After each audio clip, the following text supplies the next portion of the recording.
Ok. Aparentemente ya está, ¿no? Bueno, Sí, en nombre de la Red Académica Producción Social del Espacio, Red ProSoes, damos la más cordial bienvenida a quienes integran el comité técnico, así como a la membresía de la red, con motivo de la reanudación del Seminario Permanente edición 2026. En este nuevo ciclo se inaugura con la ponencia del doctor Héctor José Martínez Arbolella, con su ponencia que se intitula Geografía de los jornaleros en el sur de Chihuahua, una mirada de la policrisis desde lo local, cuya participación constituye una valiosa oportunidad para continuar el diálogo académico riguroso y plural que caracteriza a este seminario colectivo de reflexión. El seminario se consolida como un ámbito de intercambio crítico orientado a profundizar en los debates contemporáneos sobre la producción social del espacio, desde enfoques teóricos y metodológicos diversos, por supuesto. Agradecemos la presencia y disposición para contribuir a este ejercicio sostenido de análisis, discusión y construcción de conocimiento que fortalece el trabajo colaborativo de la red y enriquece las agendas de investigación compartidas. Sean bienvenidas todas las personas participantes.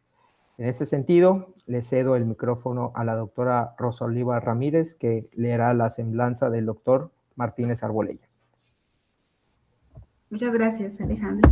Claro que sí, es un gusto. Sean todos bienvenidos. Me permito leer la reseña del doctor Héctor José Martínez Arbolella, quien es profesor de tiempo completo de la Facultad de Economía Internacional en la Universidad Autónoma de Chihuahua. Es licenciado en Comercio Internacional por la Universidad del Valle de México, maestro en Ciencias en Producción Agroalimentaria en el Trópico por el Colegio de Posgraduados y doctor en Ciencias Geográficas por la Universidad Laval en Quebec, Canadá. Ha sido profesor y director de tesis en la maestría en Gestión de la Industria Petrolera, la maestría en Economía Empresarial y la maestría en Desarrollo Económico. Su línea de investigación trata de medios de vidas, migraciones y trabajo agrícola. En 2021 coordinó el libro Los medios de vida en las comunidades rurales de Tabasco y Veracruz. Su trabajo ha sido publicado en artículos científicos, capítulos de libros y memorias de congresos a nivel internacional en 4 idiomas. Forma parte del comité científico del proyecto Escuela Verde en Brasil, en donde ha colaborado en la edición de la revista Verde y la organización del Congreso Internacional de Educación Ambiental. Ha sido dictaminador de artículos y capítulos de libros en revistas nacionales e internacionales. En 2024 realizó una estancia de investigación en el Colegio de la Frontera Norte. Ha participado en proyectos de investigación en ejidos y comunidades agrarias del sureste de México en temas de adopción de agrotecnologías. En Canadá, en el programa de trabajadores agrícolas temporales y actualmente en Chihuahua con jornaleros. Colabora con organizaciones de la sociedad civil en temas de derechos humanos en comunidades indígenas. Sin más preámbulo, muchas gracias, doctor Héctor. Adelante. Hombre, gracias, doctora Ramírez, por la presentación. Gracias, doctores Alejandro y Lauro, por la invitación. La verdad, es un verdadero honor estar aquí delante de todos ustedes,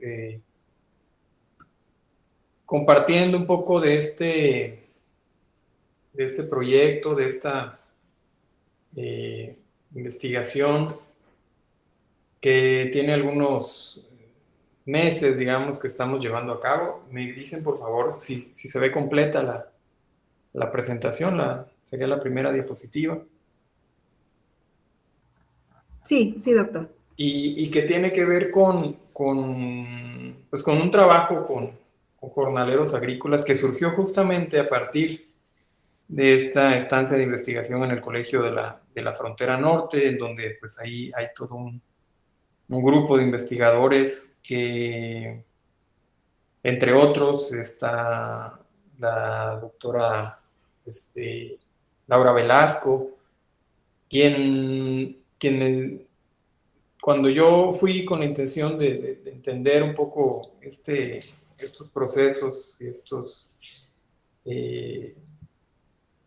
pues esos trabajos también que ellos han hecho y esta discusión que tienen en torno al trabajo agrícola temporal en México, me decían, oye, pues que Chihuahua es como un espacio ahí en blanco para nosotros y tenemos pocos trabajos de Chihuahua, normalmente están más o menos cubiertos los lugares en donde se ha hecho, donde hay trabajo agrícola, ¿no? Por parte de investigadores, pero Chihuahua nos parece que es un lugar en donde todavía se puede decir mucho y se puede documentar y se puede discutir en torno a esto, ¿no?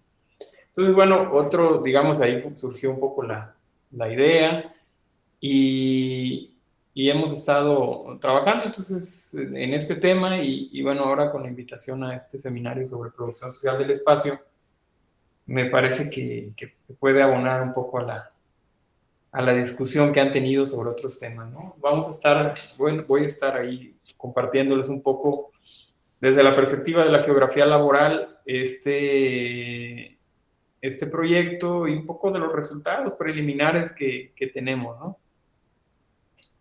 Bueno, primero me gustaría hacer la distinción, ¿no? Que tenemos dos, digamos, enfoques en geografía para estudiar el trabajo. Por un lado está la geografía del trabajo, que en inglés sería como Geography of Work, pero podría ser también Geography of Labor. Y la geografía laboral, que es como un enfoque más reciente que surge como una respuesta a esta geografía del trabajo tradicional, que obedecía más, obedece más este enfoque de la geografía del trabajo a una idea de la geografía que desafortunadamente está muy presente, que tiene que ver con la visión desde el capital, ¿no? El trabajo como algo funcional al capitalismo, a los intereses imperialistas, ¿no? Estudiar a los trabajadores, pero para obtener mayores ganancias para las empresas. Entonces, por ahí de los años 80, con los trabajos pioneros de Dory Massey y muchos otros, del mismo David Harvey, que se consideran como los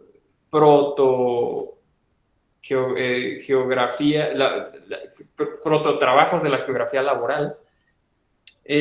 Autores van a hacer un rompimiento, van a empezar a ponerse desde la perspectiva de los trabajadores, ¿no? De la capacidad de agencia de estos trabajadores, autores como Harold, Catherine Mitchell y muchos otros van a decir, bueno, los trabajadores incluso en condiciones precarias producen geografías, producen el espacio, son un actor más con el territorio, con sus acciones, con sus resistencias.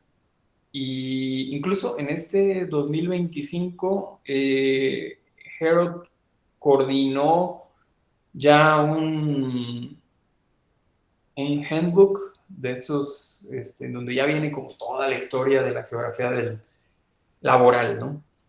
Y por otro lado tenemos a los autores latinoamericanos, ¿no? Que principalmente son brasileños, hay que decirlo, ¿no? Que también tienen su herencia, ¿no? De los trabajos de Milton Santos, de Porto González, y que actualmente quizás Antonio Tomás Jr. sea como el principal exponente, ¿no? La diferencia acá es que esta geografía laboral es mucho más militante, mucho más comprometida, por así decirlo, con causas de los trabajadores en cuestiones de cambio social, en cuestiones de esta capacidad, no nada más de agencia, sino una capacidad de convertirse en un sujeto, ¿no? En un actor y luego en un sujeto social, ¿no?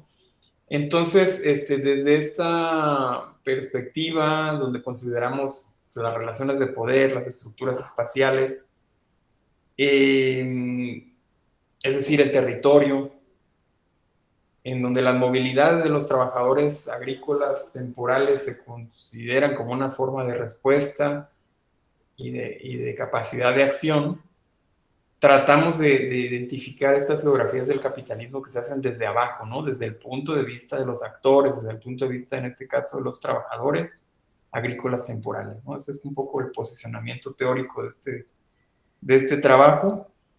Y bueno, ya hablando de la geografía de los jornaleros en México, de la geografía laboral, bueno, de entrada se ha estudiado más el fenómeno desde otras ciencias sociales, ¿no? Como la sociología del trabajo, como la antropología, y ahí han hecho ahí los colegas un trabajo extraordinario, ¿no? En retratar la geografía laboral de los jornaleros, perdón, el trabajo agrícola en general, ¿no?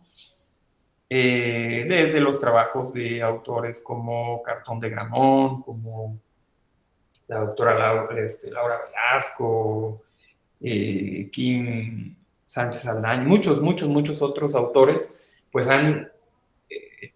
tenemos perfectamente claro las condiciones laborales precarias, que existen estos patrones de movilidad donde hay circuitos nacionales de jornaleros, desplazamientos internos, asentamientos, y que esta fuerte mano de obra que contamos en millones, o sea, en un par de millones, 3 millones tal vez de personas mexicanos en esta situación, pues han tenido acceso histórico limitado a contratos, a servicios médicos, a seguridad social, al punto de que justamente en este fin de semana se presentó en San Quintín, en Baja California, este plan de justicia para los trabajadores agrícolas de San Quintín. Ojalá se extienda para todo el país, ¿no? Lo presentó la presidenta, que por cierto trascendió más el regaño que se dio ahí en San Quintín a sus compañeros de partido de Morena que lo que se fue a hacer ahí, ¿no? En San Quintín con los jornaleros, ¿no?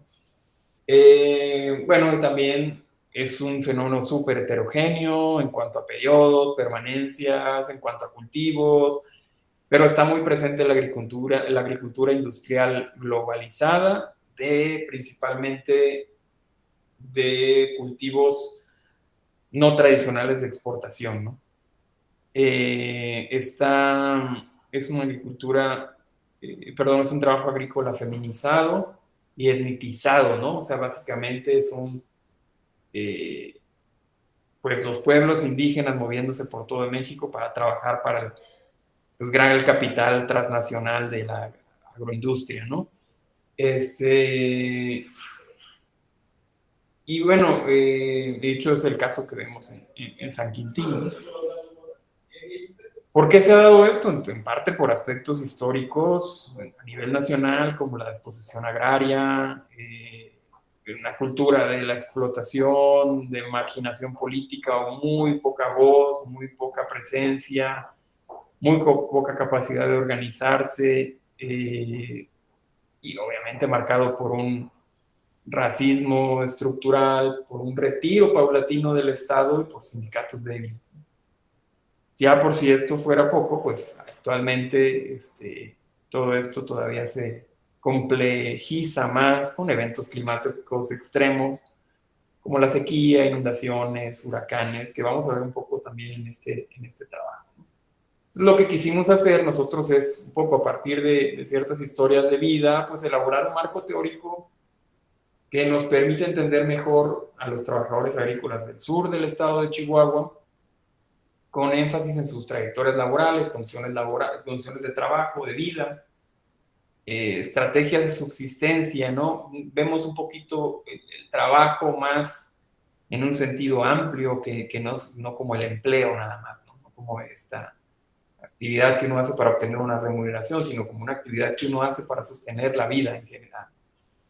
Y bueno, intentamos identificar formación secundaria sobre los desafíos y problemáticas que atraviesan a los trabajadores, proponer también una metodología y contribuir finalmente a la visibilización de esta realidad y proponer propuestas pues, para que mejoren las condiciones de vida y el trabajo de estos grupos vulnerables, ¿no? Un poco hablando sobre la geografía laboral agrícola del sur de Chihuahua, bueno, En el sur de Chihuahua hay un índice de pobreza mayor en 10 puntos al promedio estatal.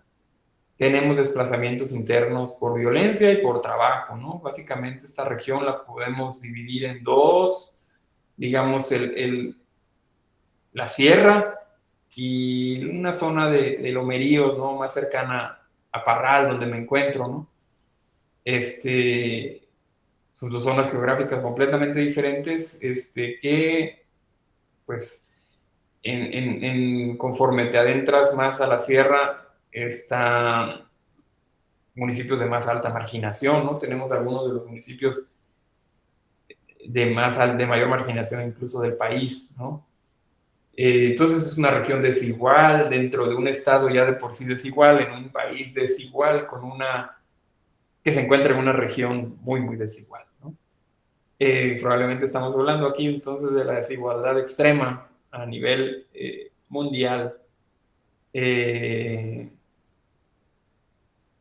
Como pasa también en el país, esta población de los jornaleros, de los trabajadores agrícolas, por su naturaleza móvil, es complicada de medir, no tenemos claro el número, ¿no? Incluso a nivel nacional, de cuántos, y a nivel estatal tampoco, ¿no? Se habla de entre 75,000, 200,000 jornaleros que están en el estado, ¿no? Lo que sí vemos es que los ingresos en esta región del sur de Chihuahua son muy, muy inferiores al resto del estado, ¿no? El salario, la región aporta más o menos el 5% del PIB estatal, y el sector agropecuario sigue siendo importante en la región, aporta, a diferencia de otras regiones del estado, ¿no? Más al norte, donde el manufacturero es muy importante, ¿no? Y el agropecuario prácticamente no pinta, ¿no? En el segundo trimestre del 2024,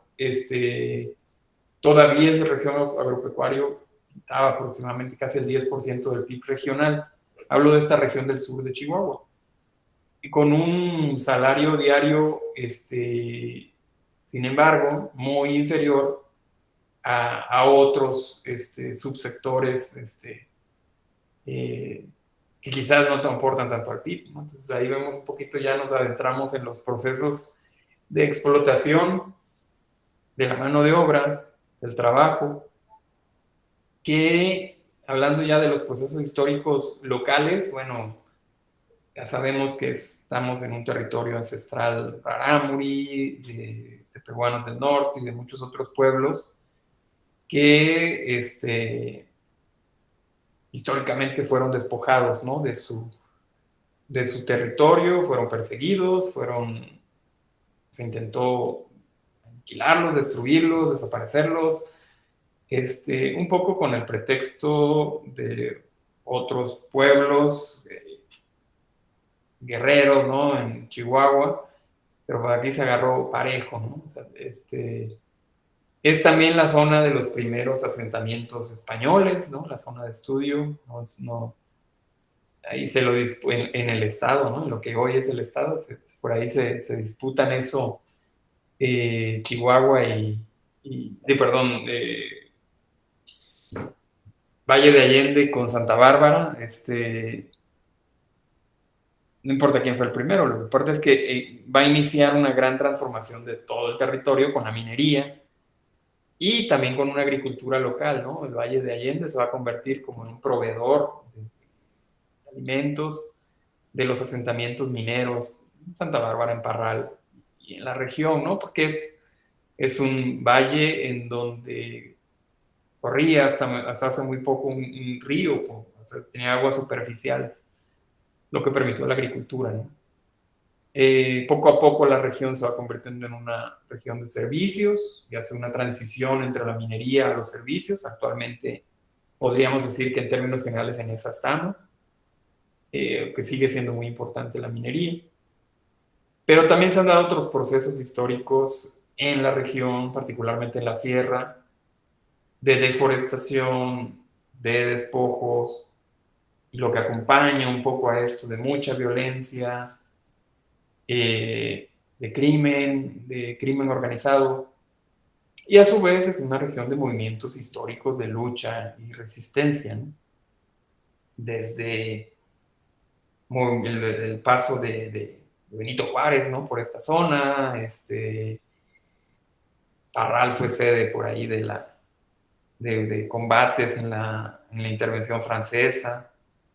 Aquí, si alguien conoce Parral, aquí en la Casa del Tequila hay una placa donde fue asesinado don Pedro Meoqui, que era el general que estaba a cargo de las fuerzas juaristas liberales en ese momento, y fue asesinado por los franceses. Los franceses van a tomar Parral, y bueno, después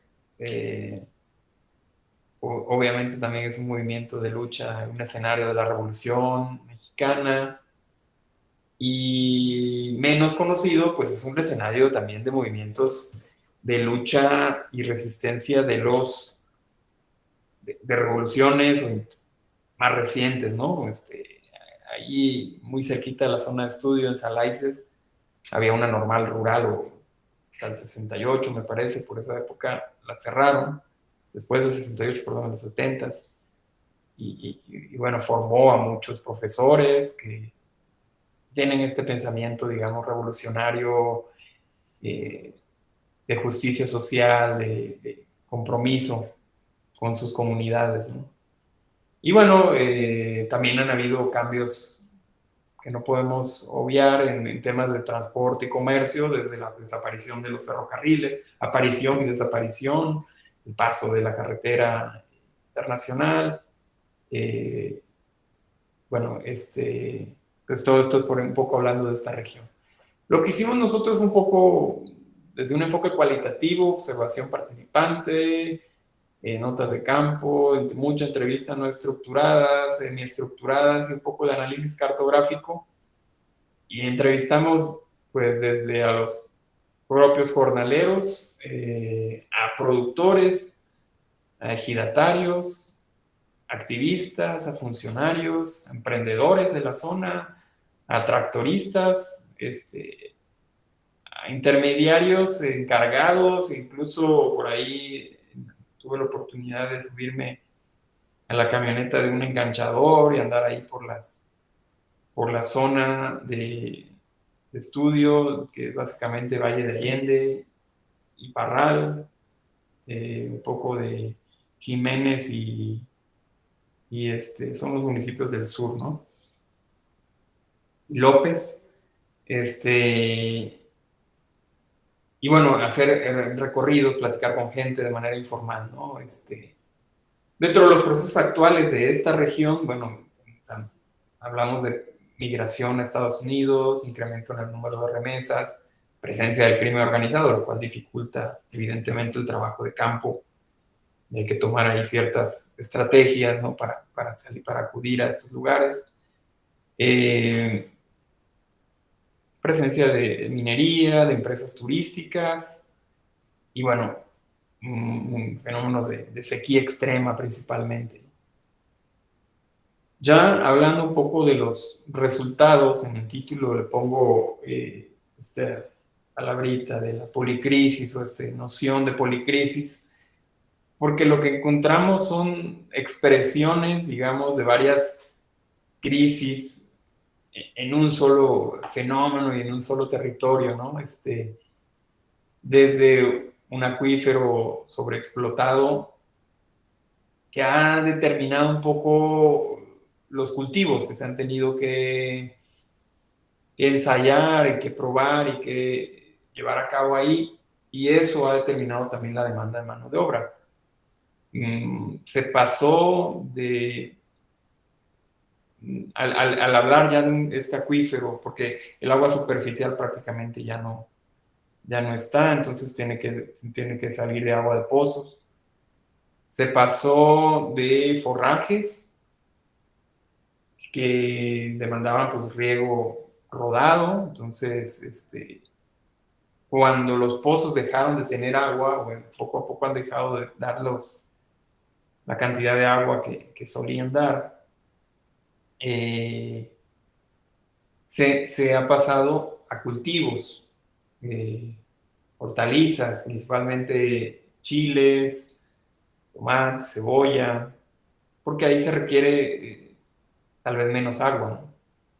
Entonces, en un forraje probablemente puedan estar 5 personas en una hectárea, y en una hortaliza, en la pizca, en la cosecha, pues podemos tener 80 personas.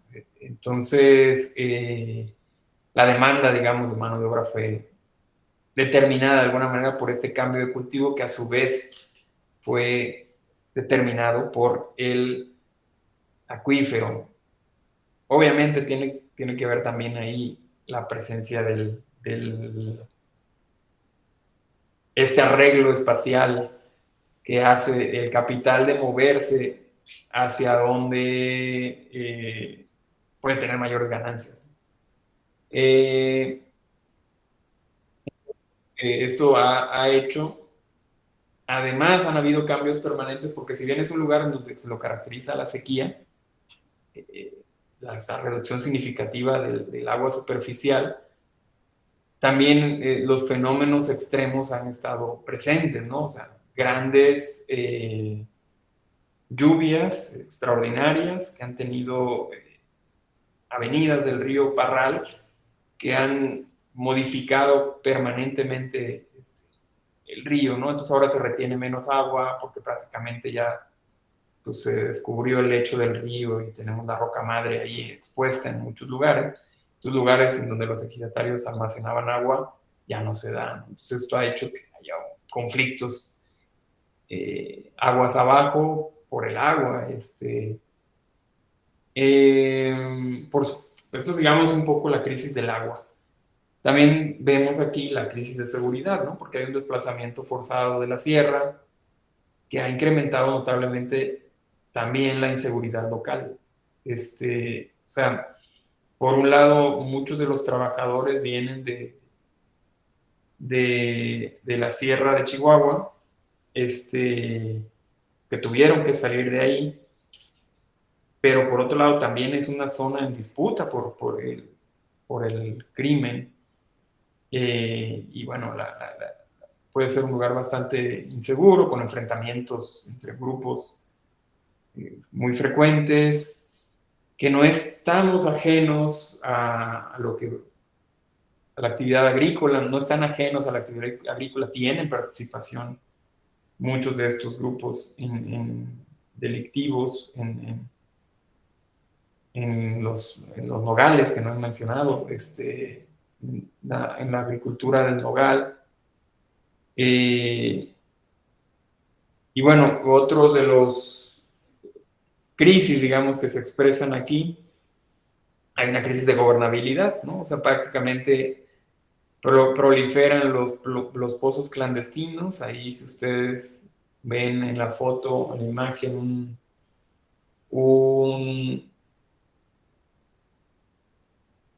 esto es un pozo que probablemente alguien podría decir, bueno, es una energía no renovable, que ecológicos son en esta zona de Chihuahua, pero lo que realmente estamos viendo es la capacidad que ahora tienen los productores de extraer agua sin reportarlo a la Comisión Federal de Electricidad, porque no tienen un permiso. O sea, lo que estamos viendo es un pozo clandestino.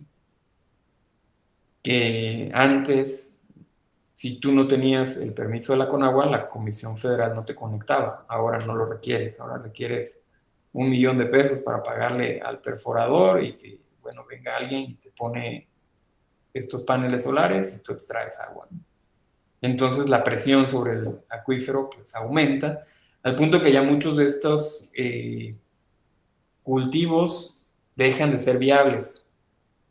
Y esto precariza aún más el trabajo, porque, bueno, ya estando ya desde el lado de los trabajadores agrícolas, empiezas a pelear por el surco que sea mejor. Y lo que vamos a ver es, ¿por qué quieres pelear por el surco que sea mejor? Porque a ti te están pagando a destajo, te están pagando por caja, por lo que coseches, ¿no? Entonces, tú ves cuál es el surco que está mejor, y ese surco está mejor porque tiene más agua. Y normalmente vas a desplazar de ahí al más débil, ¿no? Que puede ser a un niño. Porque en este espacio, en estos territorios, pues el trabajo infantil es una realidad, ¿no? Y el trabajo, pues, es muy, muy precarizado, ¿no? Aquí un poquito sobre lo que hablaba del agua superficial en la microcuenca, ya es prácticamente inexistente, ¿no? El Valle de Allende ya no corre. Sin embargo, todavía hay mucha humedad, que esto, pues, permite que sea una zona todavía viable en cuanto a los cultivos, ¿no? Ya para ir cerrando, en cuanto a este análisis del espacio y trabajo agrícola en el sur de Chihuahua, los actores identificados, bueno, tenemos desde corporaciones nacionales, internacionales muy conocidas que van a utilizar los chiles para, eh, para hacer chipotle, por ejemplo. Hay toda una industria ahí, van a ser empresas que principalmente van a llegar a través de intermediarios a rentar terrenos y van a estar orientados a la exportación, ¿no? Evidentemente tendrán que cumplir con una legislación laboral porque esta exportación va a estar a Estados Unidos, pero mucha de esta supervisión que se hace en esta zona, por ser una zona de difícil acceso por temas de inseguridad, pues se va a hacer de manera muy, muy superficial. Y normalmente lo que se hace es que se pone alguna especie de infraestructura para que vean que sí, la gente tiene condiciones laborales dignas, pero es muy temporal. Otros de los actores que están presentes son los ejidatarios, que muchos de ellos van a ser quienes renten las tierras a estas corporaciones, pero también tienen una producción propia, ¿no? Particularmente del lado del río Parral. Hay, por supuesto, están los jornaleros, que hay, digamos, de tres tipos, ¿no? Locales, que cada vez son menos porque hay, pues, una disputa, digamos, por la mano de obra, pues por otros sectores, como puede ser el manufacturero, ¿no? Hay presencia de maquiladoras en la región, entonces probablemente a un jornalero local tarde o temprano le convenga trabajar mejor en una maquiladora y se va a ir de ahí. Tenemos, pues, muchos jornaleros que vienen de estos circuitos de trabajo agrícola que mencionaba en todo México y que vienen del sur. Cuando hablo del sur me refiero, pues, de Chiapas, de Puebla, de Veracruz, de Guerrero, y así son conocidos, ¿no? Como el grupo de los guerreros, el grupo de los Chiapas, el grupo de Veracruz, ¿no? Particularmente en ese momento del trabajo, la presencia de la gente de Guerrero era muy marcada, ¿no? Y tienen pues, características, ¿no? Desde la perspectiva de los productores van a darle ciertos rasgos, ¿no? a estos trabajadores. Por ejemplo, una de las diferencias es que ellos son más rápidos, más eficientes. Todo esto hablo desde la perspectiva del empleador, ¿no? Y que traen sus propias camionetas, normalmente no van a vivir, no hay que darles vivienda porque ellos rentan alguna vivienda en una ciudad cercana y ellos mueven a la gente y ya llegas, te contactas con ellos y trabajan. En cambio, en los jornaleros, por ejemplo, indígenas, rarámuris, hay que irlos a buscar. Muchas veces hay que irlos a buscar hasta la sierra, hay que irlos a buscar a ciudades un poquito más cercanas como Parral, o pueden vivir tanto en la casa del enganchador como en la propia, pues en el propio centro de trabajo, ¿no? Y ellos van a tener como que otras características, ¿no? Van a servir, están asociados a que es gente más leal, más noble, que se puede leer como que puedes explotar más, y que son más, digamos, de confianza, por así decirlo. Y bueno, que trabajan mucho, ¿no? También, o sea, eso no está en discusión, ¿no? También pueden trabajar niños, que por cierto se les paga igual que a un adulto. Bueno, otro de los actores por ahí que están son los pequeños productores, hay autoridades obviamente presentes, las juntas de agua, la CONAGUA, la Comisión Federal de Electricidad, autoridades municipales, principalmente, y obviamente estatales. Están los intermediarios como los fleteros, hay nuevos productores, presencia de nuevos productores, por ejemplo, paisanos que fueron y tuvieron éxito relativo económico en Estados Unidos y bueno, regresan a la zona y compran una nogalera o ponen la producción porque es una manera de marcar este éxito, ¿no? O sea, tener una nogalera.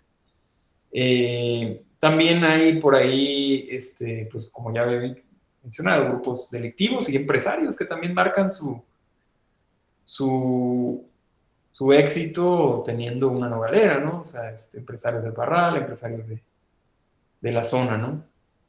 Hay otro grupo menor, digamos, de productores nuevos que podrían ser incluso la gente jubilada, ¿no? Que se compra por ahí un espacio y todos van a contratar mano de obra. Está la presencia de empresas de energías alternativas, principalmente paneles solares, y pues también hay organizaciones no gubernamentales haciendo trabajo, pues, principalmente en pro de los derechos humanos, ¿no? Ahí en la zona. Dentro de los nexos locales y translocales identificados, bueno, está la exportación, una agroindustria que tiene vínculos, ¿no? Con compradores internacionales, una agroindustria que tiene vínculos a nivel nacional con muchos otros proveedores y también con otros compradores a nivel nacional. Pues hablaba yo del caso de los chiles, pero también nogales y otros productos agrícolas, y bueno, sigue habiendo también presencia de transformación en la zona, ¿no?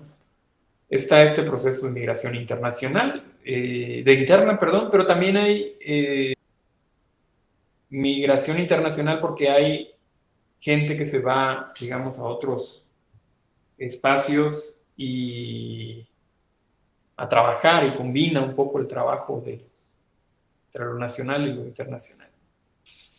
Hay un vínculo interesante ahí con las maquiladoras en la disputa por esta mano de obra, obviamente hasta cierto punto, y hablaba yo de la mano de obra local.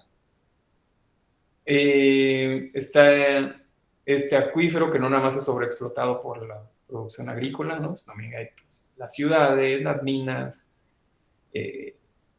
ya acuíferos que están en números rojos, podríamos decir.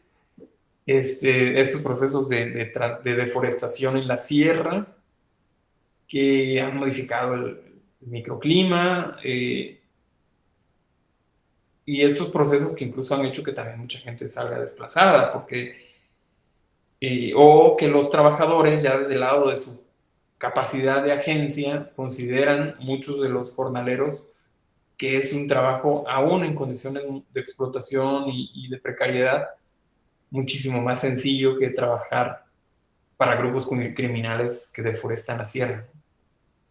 En cuanto a la gobernanza del agua, pues hay un problema serio de conflictos intraejidales, extraejidales y con pequeños propietarios por el agua, ¿no? Al punto que ellos en algunos casos hablan de guerra del agua,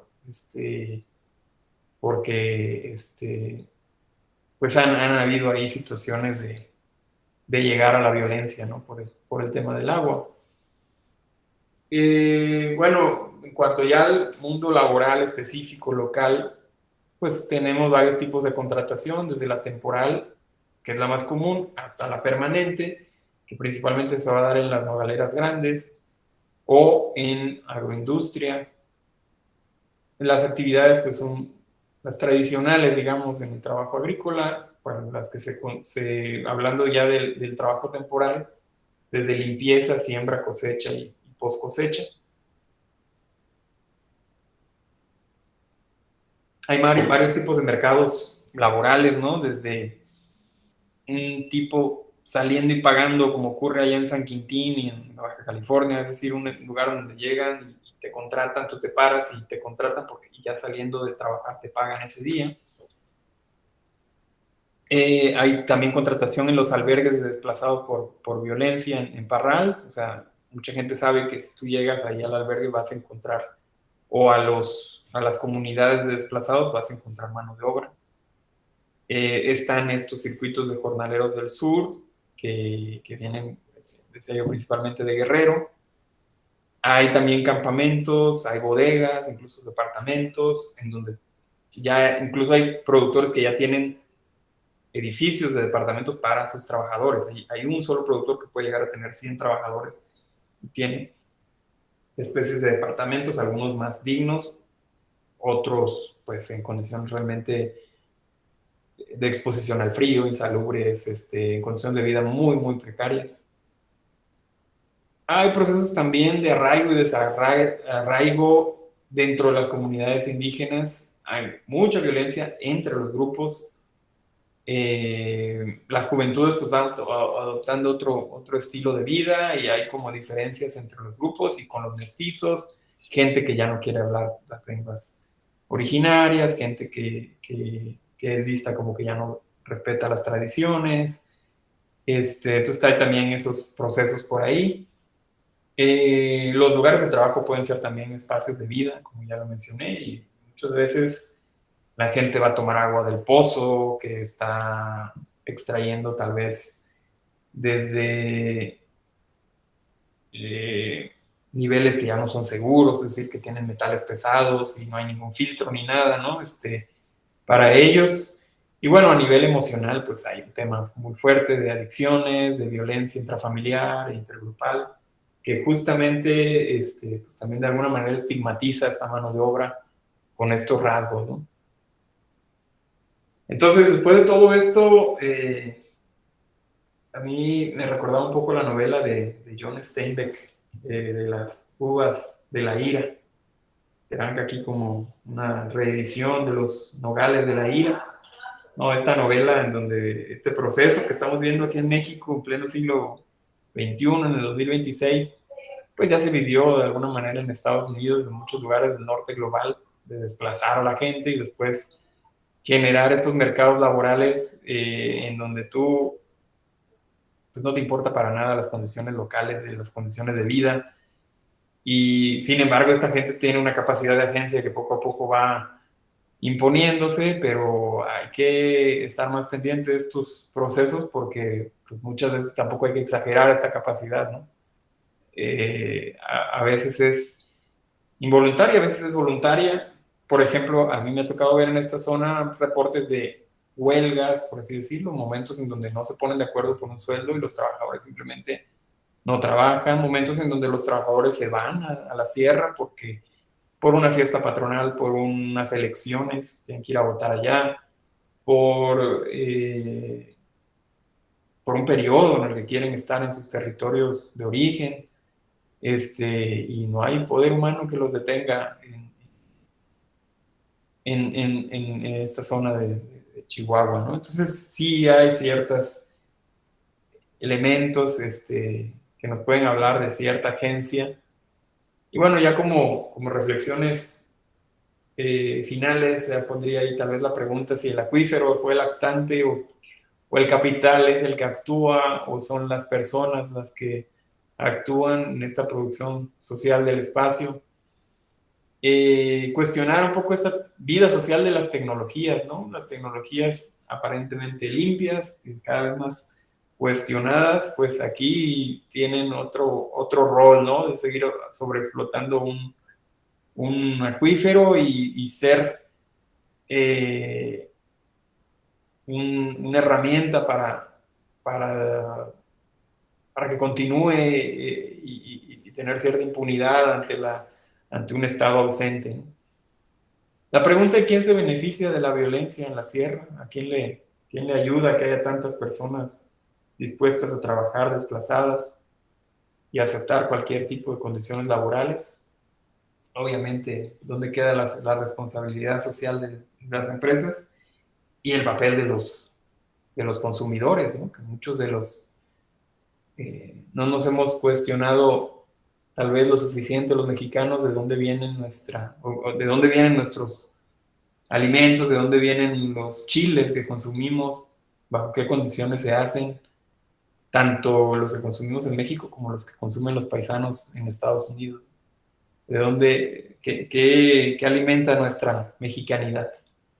Y por aquí, hasta aquí lo dejaría con esta frase de Ricardo Antunes: el trabajo, que debería de ser una forma humana de realización del individuo, se reduce a la posibilidad de subsistencia del desposeído.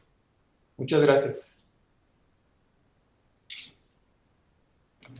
Gracias, doctor Martínez Arbolella, por su ponencia magistral. Bueno, en este momento abro el micrófono por si alguien quiere hacer alguna pregunta al ponente magistral, algún comentario, etcétera. Pueden alzar la mano. Igualmente pueden escribir su pregunta en el mensajero.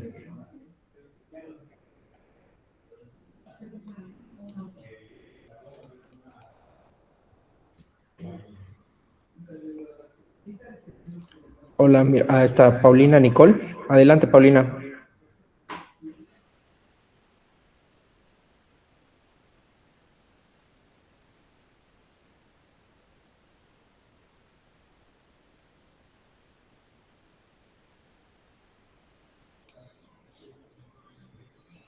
¿Se encuentra por ahí Paulina?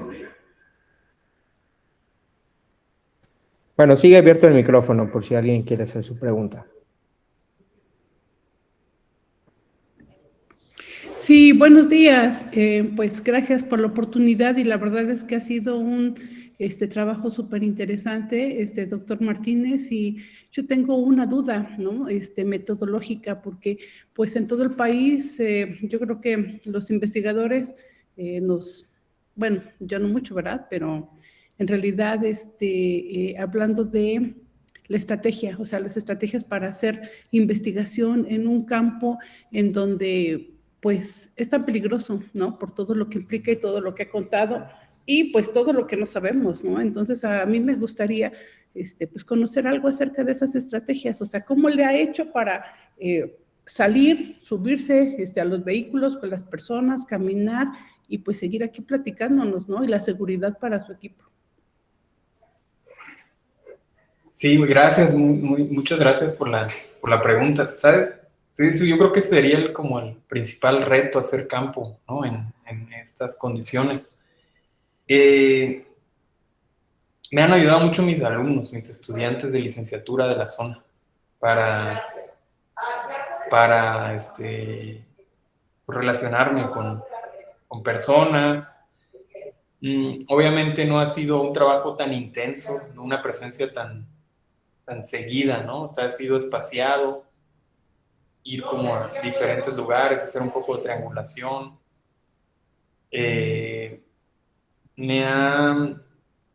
Pues también a nivel institucional, por ejemplo, hay investigadores que están ahí presentes, ¿no? Hay un Sirena ahí en Salaices, en alguna ocasión tuve la oportunidad de ir ahí, espacios que considero un poco más seguros, ¿no? En la ciudad de Jiménez tiene que aparece, pues, algo que se debería conocer más, tiene un albergue para trabajadores agrícolas con condiciones mucho más dignas, donde hay presencia de organizaciones no gubernamentales. También he tenido la oportunidad de ir ahí, parece un espacio un poco más seguro, ¿no?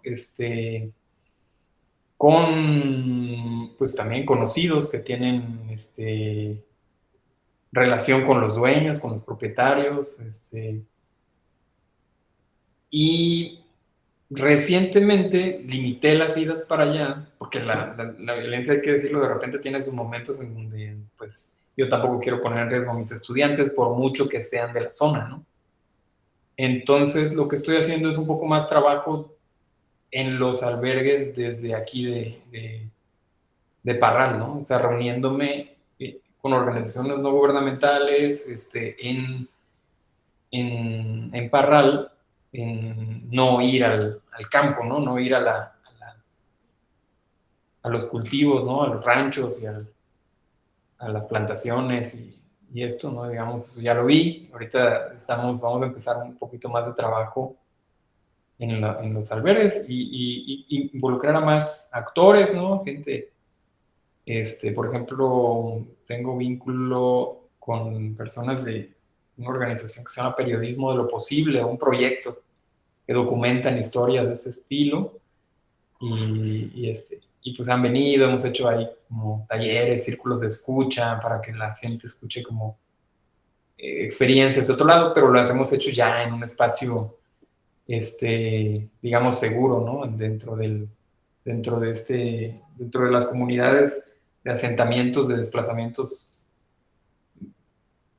forzados, que tal vez me ha ayudado un poco a mí, pues que participo también en organizaciones no gubernamentales de la zona, ¿no? Y que pues ya mi presencia es un poco más cotidiana, digamos, en estos albergues y pues lo que hago es trabajar con los jornaleros pues desde ahí, ¿no?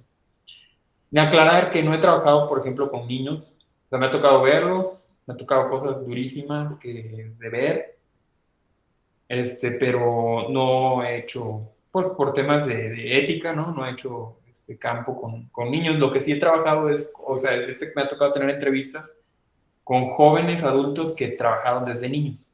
Me cuentan como un poco la historia desde que eran niños, ¿no? Y en algunos me he visto, por ejemplo, en universidades de la zona, o los he visto en lugares públicos, ¿no? Porque mis propios alumnos me dicen, oye, tengo un amigo que fue jornalero y quiere hablar contigo, ¿no? Entonces, le conté y dice que sí. Y ya hacemos ahí el contacto y buscamos un espacio público, ¿no? Donde hacerlo. Ay, pues muchísimas gracias, gracias por compartir y de veras que son buenos tips y pues lo felicito. De veras ha sido un trabajo muy bonito y yo creo que también eso se ve en la disposición que tienen los alumnos, ¿no? Porque también de eso se trata, o sea, de que ellos quieran ser investigadores y que ellos se involucren y que ellos aprenden, pero ellos se relacionan directamente, se quieren relacionar directamente con su trabajo, ¿no? Ayudándole a conseguir a estas personas que le pueden proporcionar información y pues eso es todo. Muchísimas gracias, doctor. Complementar que la intención este año es hacer un poquito de trabajo cuantitativo también, o sea, levantar una encuesta y hacer otro tipo digamos que esta parte que estoy presentando quizás fue un primer acercamiento, ¿no? Al problema. No quiero caer en esa discusión si sería mejor o ahora sería mejor el trabajo con una encuesta o con una cuestión cuantitativa. Simplemente lo queremos hacer para documentar también el acceso a la infraestructura que tienen estos pueblos que están asentados en una comunidad aquí en Parral y poder quizás que tengan un registro como pueblo indígena y puedan tener acceso a recursos y va por otro lado, pero por ahí meteremos un módulo de trabajo agrícola. Muchas gracias.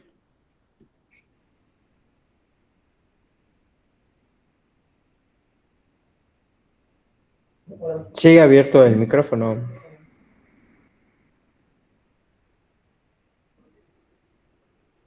Adelante, doctora. Sí, gracias. Pues yo nada más, igual, muy bonito su trabajo, doctor. Muchas felicidades. Definitivamente el encontrarse con el hacer investigación, ¿verdad? Y trabajo desde las realidades vividas, ¿no? Desde las experiencias de los propios participantes es muy develador, ¿no? El ver desde su propia experiencia cómo lo vive, ¿no? Entonces eso yo lo felicito, es muy agradable ver este tipo de trabajo, ¿no? Nos develan definitivamente lo que pasa, ¿no? Desde esas perspectivas. Y yo pues lo felicito definitivamente. Gracias. Gracias. Adelante, doctor Artemio. Hola, gracias, doctor. Bueno, yo me sumo a las felicitaciones por el trabajo. La verdad es que es un tanto inusitado, ¿no? En este contexto, sobre todo, que ya hay mucha, vamos a decir, un sesgo, ¿no? Sobre todo los enfoques cuantitativos, ¿no? Sobre todo estos paradigmas positivistas, ¿no? Que nos validan la información y que nos sesga, ¿no? Hacia esta cuestión. Y la verdad es que me parece que el trabajo que hiciste es muy valioso, es esta parte de cómo se plasma, ¿no? Esta acumulación por despojo, ¿no? Que nos decía Harvey, este desarrollo desigual que se está dando, que ya decía Smith, y que tanto nos lo dijeron hace ya pues prácticamente 3 décadas, ¿no? Atrás, y sigue, o sea, como lo mencionaste, ¿no? En pleno siglo XXI se sigue dando. Y a mí me gustaría preguntarte, digo, nos estás hablando de una policrisis, ¿no? Pero en esa, vamos a decir, esa multiescalaridad y en esa multidimensionalidad de esta crisis, ¿cuál crees tú que es el detonante o cuál es lo que sirve como inición a todo este proceso de policrisis, ¿no? ¿Cuál es el factor más apremiante en ese sentido a atajar, ¿no? A algo que podemos hacer con respecto a este panorama que nos describiste en tu trabajo? Gracias.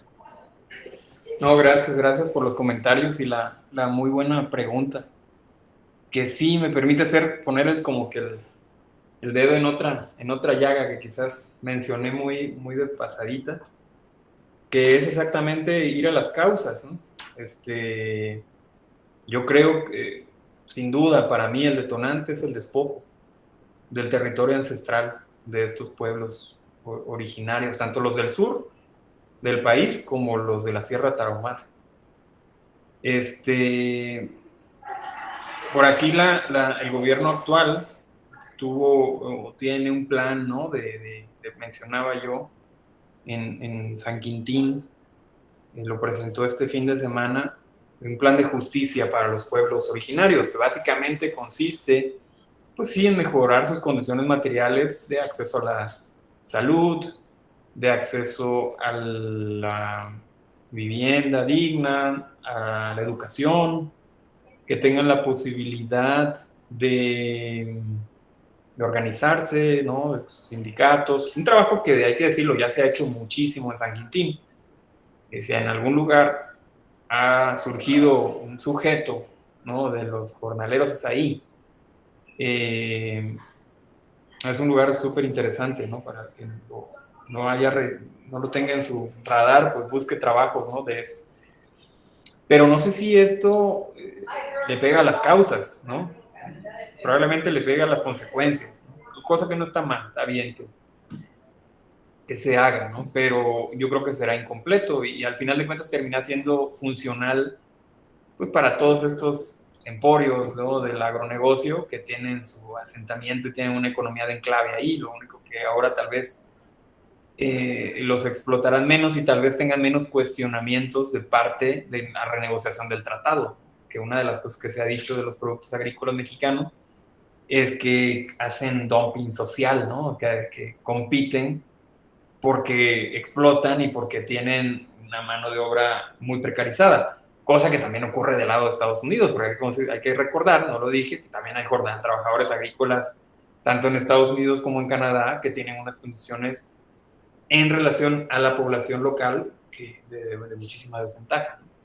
Pero bueno, en esta renegociación probablemente se pueda ver como que se está haciendo algo para mejorar las condiciones, pero no sé si se acabe el problema, o sea, porque no se va a las causas. Probablemente sea un poquito más el plan de justicia para los pueblos de la Tarahumara, que también presentó la presidencia el año pasado, donde se les devuelven tierras, en donde se les devuelven la capacidad de producir, no nada más de consumir, ¿no? Porque si tú estás mejorando sus condiciones de vida nada más para que consuman mejor, aunque sean servicios muy válidos, pero no tengan la posibilidad de organizarse y ser un productor más, ¿por qué no? Si eso es lo que podrían haber hecho, ¿no? La capacidad tal vez de hacer una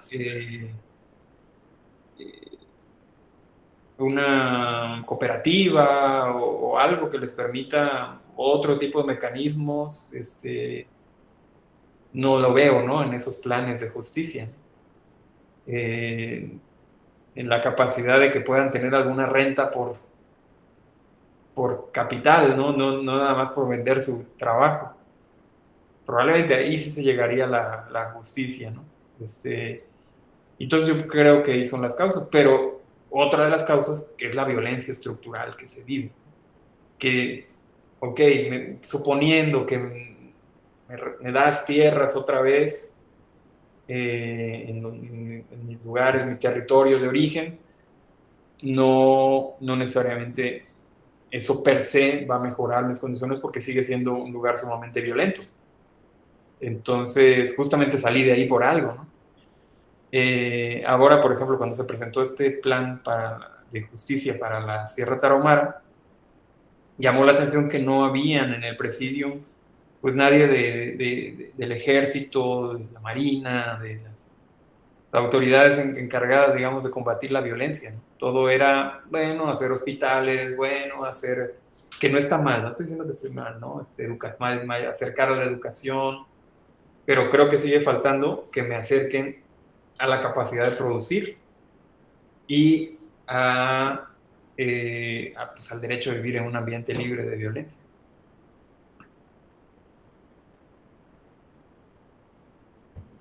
No, pues, muchas gracias, doctor, por esta respuesta. Sé que, digo, el tema da para mucho, ¿no? Pero yo coincido en esa parte.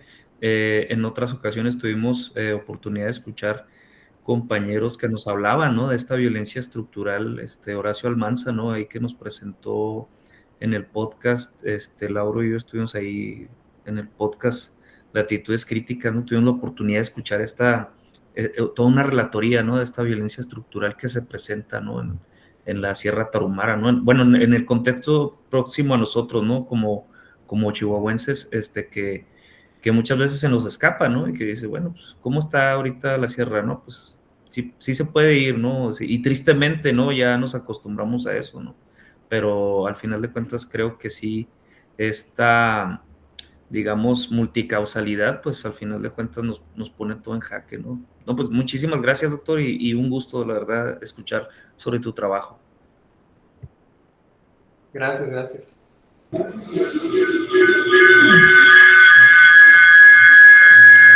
Hola, doctor Martínez. Bueno, yo nomás tengo una duda sobre, bueno, ya que estamos aquí en una plática muy amena, mi duda es sobre cómo has logrado hacer un vínculo o si ya los tienes planeado o si ya tienes algunas conversaciones con tomadores de decisiones y cómo expones este tema que ya es muy bien conocido, pero desde un lenguaje académico. O sea, ¿cuáles son estos vínculos con tomadores de decisiones? Ahora si nos puedes platicar brevemente. Sí, bueno, no. Uno de los vínculos podría ser a través, justamente esta parte de invitar a la gente de periodismo de lo posible, es para dar a conocer más este trabajo y sobre todo esta experiencia, ¿no? Y esta situación, ¿no? Que se vive en estos lugares. Ellos sí tienen tal vez una capacidad de llegar más hacia tomadores de decisiones. Y el otro de los vínculos es el trabajo con la asociación civil, en donde tanto se tiene vínculo con gobiernos locales, como pues se tiene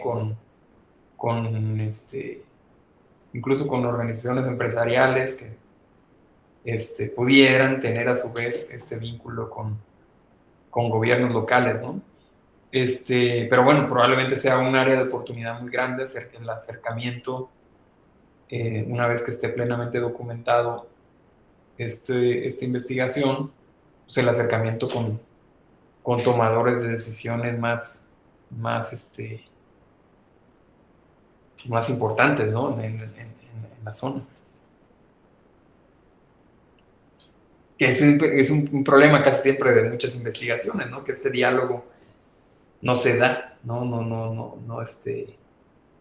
y a veces uno piensa, pues no me van a escuchar, no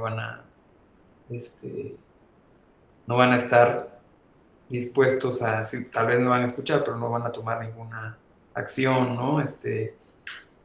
Sin embargo, por ejemplo, tuvimos la experiencia de una encuesta que realizamos aquí en la Facultad del Agua, sobre el agua en Parral, y que se sentaron aquí a escucharnos, ¿no? Todo lo que tuvimos que decir a las personas, a los tomadores de decisiones, ¿no?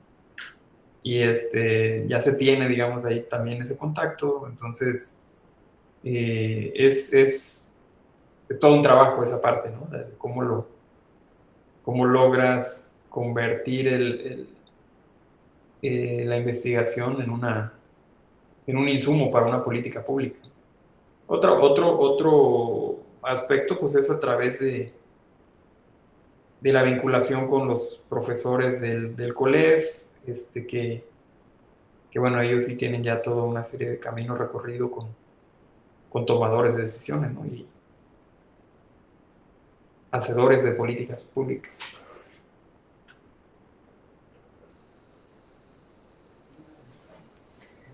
Gracias, doctor. Bueno, lo que pasa aquí en la academia, pues este es un deber también, hacer este puente con los tomadores de decisiones, porque con base en ello, pues salen estas políticas públicas, ¿no? Y creo que eso es lo que nosotros queremos hacer, más bien transformar esta realidad, ¿no? O sea, nosotros desde aquí, desde la academia, no somos unos actores pasivos, sino más bien estamos tratando de cambiar o de transformar nuestra realidad. Bueno, con este comentario es cuanto. Sigue abierto el micrófono por si alguien quiere hacer alguna pregunta. Ya nomás nos queda esta última pregunta y cerramos nuestro seminario.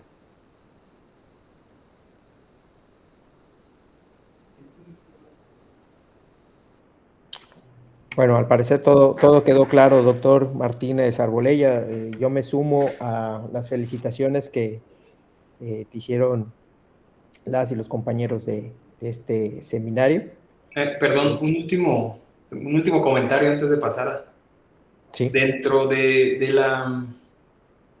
los tomadores de decisiones, podríamos incluir a los propios jornaleros, ¿no? O sea, como pues siendo un poco congruentes, ¿no? Y ahí yo diría que sí se ha hecho un trabajo de toma de conciencia, que nos hemos ido con mucho cuidado desde el momento de hacer estos talleres, y quizás no hablé mucho de ellos, donde hemos tenido la oportunidad de sentar personas que no solamente se reúnen a reflexionar en torno a sus problemas, sino a sus posibles soluciones, ¿no?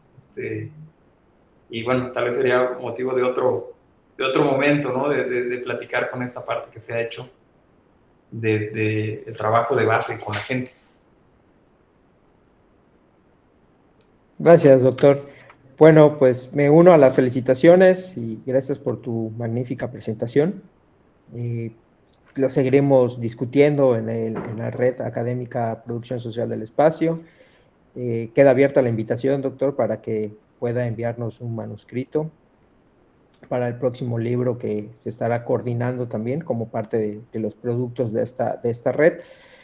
Dentro de los 3 ejes que estamos trabajando, ya sea por la acumulación por disposición o también por la turistificación o la gentrificación, pero por lo que se puede percibir, pues está más anclado en el eje de la acumulación por disposición. Y nos puedes hablar sobre pues, todos estos puntos que están pasando, estos puntos de quiebre que están pasando de esta policrisis, y que nos puedas ampliar tu perspectiva de la policrisis y cómo está interactuando. Bueno, pues queda abierta la invitación y le cedo el micrófono al doctor Lauro Manuel Espino Enríquez para que nos lea la constancia. Muchas gracias, Alex.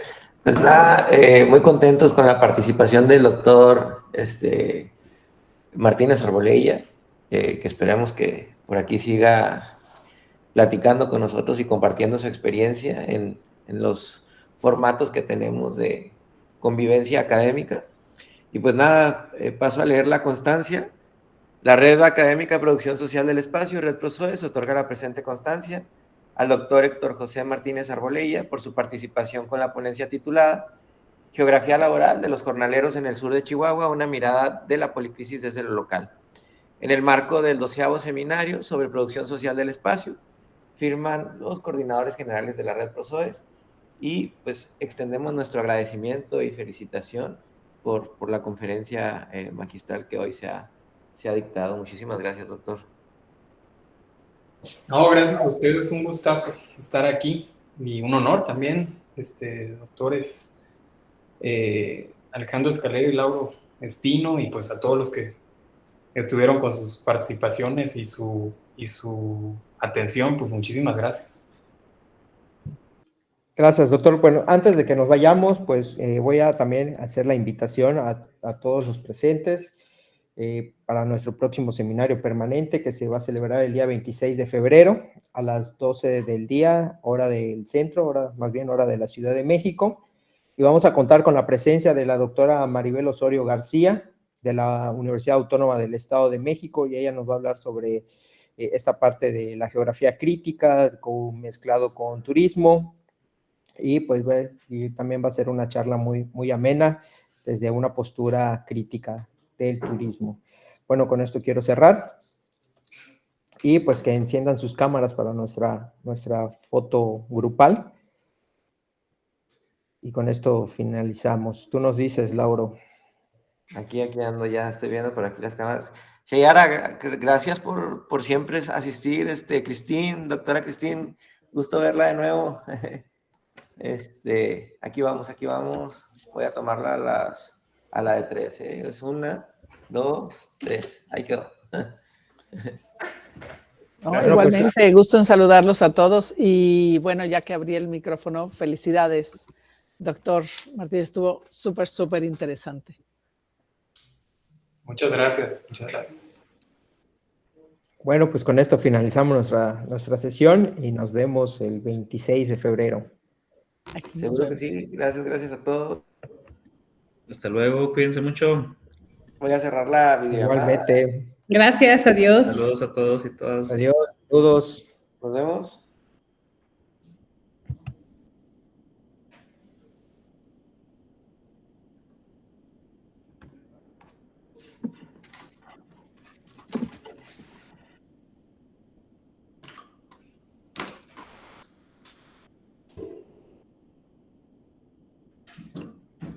Listo, Lauro.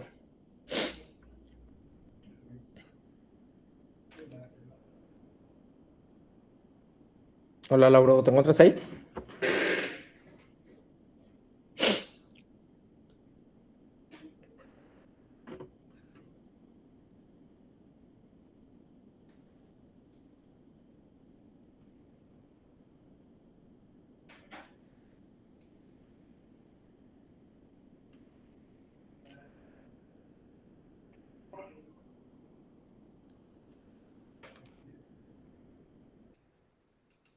Hola, Lauro. No, creo que ya salió, Lauro. Bueno, pues gracias, doctor. Pues estamos pendientes. Ahí, Lauro le va a explicar. No sé si ya le hizo llegar el formato. Sí. Ahí está. Solamente ahí se puede tomar algo, cuestiones de turismo, o sea, territorios turísticos, no sé, que ahí pueda alinear este marco teórico que nos presentó, más bien nos presentaste resultados, ¿no? Entonces ahí sí puedes alinear, sí pueden abarcar ahí, creo que tienen muchos pueblos mágicos, entonces sí, creo que es una zona de pueblos mágicos, es patrimonio de la UNESCO. Exacto, entonces ahí bajo estos elementos puedes organizar el capítulo y nos los envías. Es un libro de talla internacional, vamos a decir, ¿sí? Entonces va a salir bajo una editorial brasileña con la Universidad Federal Juiz de Fora, que tenemos a un aliado ahí, que es el doctor Tiago. Él dirige de ahí 2 revistas internacionales, una que se llama ABET, de Anais Estudios Turísticos, y tiene otro que se llama Turismología Latinoamericana, algo así. Okay. Entonces, el doctor Tiago pues es un investigador serio, y bueno, y entonces ya es un aliado de aquí también de la red ProSOES, y bueno, y estamos trabajando junto con él para pues sacar un libro internacional y que siga pues esta producción de material académico que sale desde aquí de la red ProSOES. Creo que esa es la intención, ¿no? ¿no? Que no sea solamente una red académica y que no, sino que se vea la producción, que más bien que se vean los trabajos académicos y sobre todo esta vinculación. Por eso te pregunté eso, ¿no? Lo que queremos es también trabajar con tomadores de decisiones, empezar a formular políticas públicas de los fenómenos que nosotros estamos reconociendo. Sí, de hecho, fíjate, yo estoy en el cuerpo académico de aquí de la facultad que se llama Políticas Públicas y Economía Aplicada. Entonces, sí, la intención es un poco ir hacia allá. Sí. Y bueno, el libro que te decía de la naturaleza contradictoria del turismo me pareció que salió muy bien, de mucha calidad, y todavía no estaba la colaboración con el doctor Tiago, entonces no quiero pensar en con más proyección internacional, va a quedar increíble. No, gracias por tus palabras, ¿no? Gracias por tus palabras. Entonces, pues yo creo, siempre tratamos de trabajar con apego, de rigurosidad académica. Por supuesto, siempre digo, todos los trabajos son perfectibles, ¿no? También los libros que presentamos son perfectibles, creo que hay cuestiones que hay que mejorar, pero ahí va el análisis, ¿no? Y sobre todo el análisis crítico, ¿no? Que eso es lo que queremos fomentar. Y también, pues ahí si puedes promocionar el libro de Tensiones y Visiones, el último que se coordinó con el doctor Espino. Y entonces ahí si lo puedes promocionar, hacer pues, una lectura ahí con tu cuerpo académico, alguna presentación del libro ahí en tu facultad, pues es bienvenido, ¿no? Quedo atento y también el doctor Espino, pues para que lo promociones ahí, ¿no? De eso se trata, ¿no? Y el libro pues está en acceso abierto, ¿no? Lo tenemos ahí con la editorial, ¿no? Un precio, pero si tú no los pides directamente, pues se comparte, ¿no? Gracias.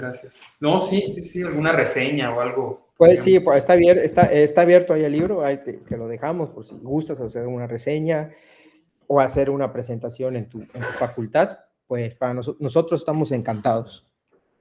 Perfecto. Gracias. No, y agradecerte. Pues ya Lauro te hará llegar tu constancia y pues aquí está abierta la invitación para que te conviertas en miembro de la red. Aquí trabajamos, ya tenemos un programa de aquí hasta junio de seminarios permanentes, a lo que se vaya sumando. También tenemos un podcast en Spotify, entonces ahí está abierto, ¿no? Le estamos dando mucho a esta vinculación. Perfecto. Pues muchas gracias y excelente día. Órale, igualmente, un gusto conocerte.